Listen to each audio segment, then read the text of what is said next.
माँ का बंटवारा। रोहन और मोहन दो भाई थे। दोनों की शादी हो जाती है, लेकिन शादी के बाद दोनों के बीच एक नई लड़ाई की शुरुआत होती है। और लड़ाई इस बात की कि माँ को रखेगा कौन। देखो रोहन, इस बार मैंने माँ को पूरे 8 दिन ज्यादा रखा। तुम समझ सकते हो कितनी तकलीफ होती है। कैसे कैसे करके तो मैं घर चला रहा हूँ। अरे वाह भैया वाह, 8 दिन ज्यादा में तो आपका बजट खराब हो गया।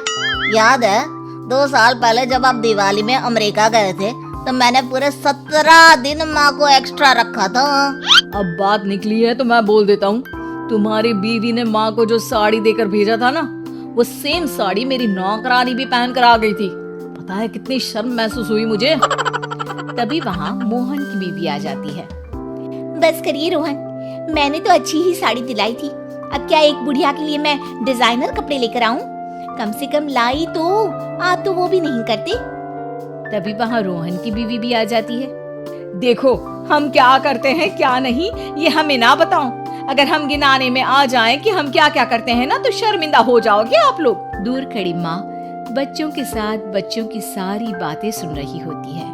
वो अपने कमरे में जाती है जहाँ रोहन का बेटा उन्हें कहता है, दादी मैं बड़ा होकर पैसे कमाऊंगा तो आपको बहुत खुश रखूंगा।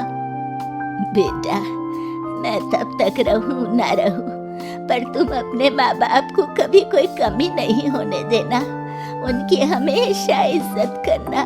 तभी वहाँ रोहन की बीवी आ जाती है। अरे माँ जी, क्या उठपटांग मेरे बच्चे को सिखा रही हैं? मैंने हमेशा अच्छी शिक्षा दी है, आप कुछ गलत ना सिखाए। हाँ बहू, संस्कारों में तो मेरे ही कोई कमी रह गई थी। हाँ हाँ सुन लिया मैंने। जाइए अपने कपड़े समेटिए और निकलिए कुछ दिनों के लिए। हम भी सांस ले, थोड़ा तंग आ गए हैं। सास बैग लेकर कमरे में जाती है जहाँ उसके दोनों बच्चे होते हैं। चलो माँ, अब इन लोगों के सुख के दिन है। अच्छा माँ, ले तो जा रहा हूँ लेकिन ढंग से रहना। हाँ? अरे एक मिनट। अच्छा माँ, ये हार जो पहन रखा है ना, इसे निकाल कर रख दीजिए। अरे माना कि आपका है लेकिन महंगा है, कहीं वहीं ना छोड़ आइएगा। भाभी, ये हार माँ को पापा ने दिया था। मरने से पहले तो वो ये हार निकालेंगी नहीं, तो हार का ख्वाब तो आप छोड़ ही दे। ये बोलकर वो लोग वहाँ से निकल जाते हैं। देखो मुझे तो तुम मेरे मायके ही उतार दो, मैं तो इस बुढ़िया के साथ रहने से रही। अरे ये क्या बोल रही हो? माँ सुन रही है ना? सुन रही है तो सुने ना, डर नहीं पड़ा मुझे किसी का। अरे बेटा जरा साइड में रोक ले, न सामने मंदिर दिख रहा है ना, वहाँ भगवान को हाथ जोड़कर आती हूँ। मोहन गाड़ी रोक देता है। माँ उतर जाती है। धीरे धीरे चलते हुए वो उन दोनों से काफी दूर निकल जाती है। काफी देर तक माँ वापस नहीं आती तो मोहन उन्हें ढूंढने उतर जाता है। अब ये माँ कहाँ चली गई? अरे पता भी है कि अभी दूर जाना है, लेकिन अपने सिवा किसी और के बारे में सोचती नहीं। मोहन कार से उतरता है, लेकिन उसे कहीं भी माँ दिखाई नहीं देती।